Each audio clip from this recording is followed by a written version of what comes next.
নমস্কার বন্ধুরা, আমি নমিতা আবার একটি নতুন রেসিপিতে আপনাদের সবাইকে স্বাগত। আজকে আমি তৈরি করব সর্ষে ইলিশ। আপনারা শুরু থেকে শেষ পর্যন্ত আমার সাথে থাকুন।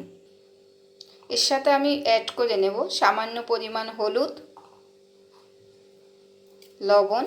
এবার আমি এটাকে খুব ভালোভাবে মিশিয়ে নেব।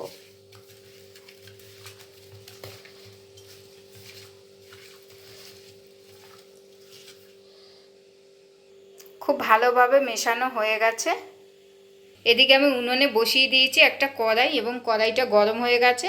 এবার দিয়ে দেব পরিমাণ মতো সাদা তেল।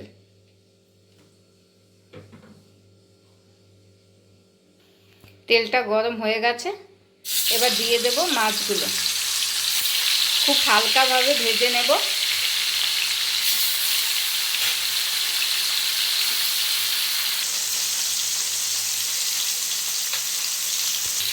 এবার আমি মাছটাকে উল্টে নেব।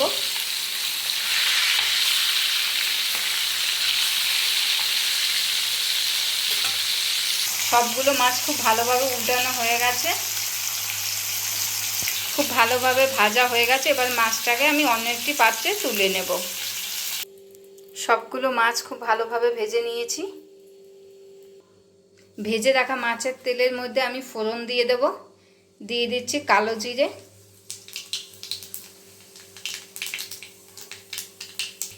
কালো জিরেটা যখন ভাজা ভাজা হয়ে যাবে তখন দিয়ে দেব বেটে রাখা কাঁচা লঙ্কা এবং সর্ষে।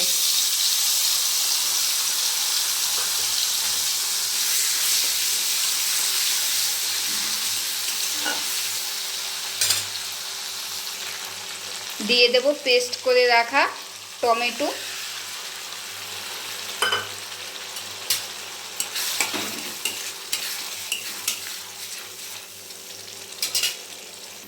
দিয়ে দেব কেটে রাখা কাঁচা লঙ্কা, পরিমাণ মতো হলুদ,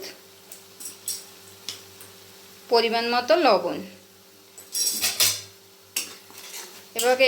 এবার এটাকে খুব ভালো করে কষিয়ে নেব।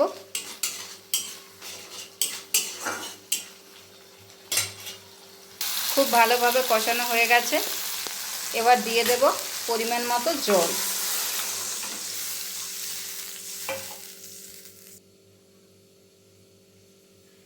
দু মিনিট জাল দেওয়ার পরে দেখুন জলটা কত ভালোভাবে ফুটে উঠেছে। এবার আমি এর মধ্যে দিয়ে দেব ভেজে রাখা মাছগুলো।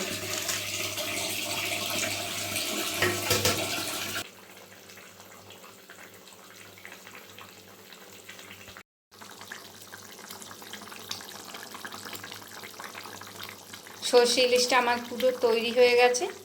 এবার দিয়ে দেবো উপর থেকে কিছু ধনেপাতা।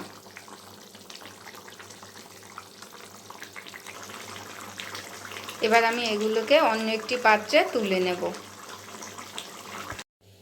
পরিবেশনের জন্য একদম তৈরি হয়ে গেছে। দেখতেই পাচ্ছ কত সুন্দর একটা কালার এসেছে। তোমরা বাড়িতে অবশ্যই একবার হলেও এরকম ট্রাই করবে, দেখবে খেতে কত ভালো লাগে। আর কেমন হয়েছে অবশ্যই তোমরা কমেন্টে জানাবে।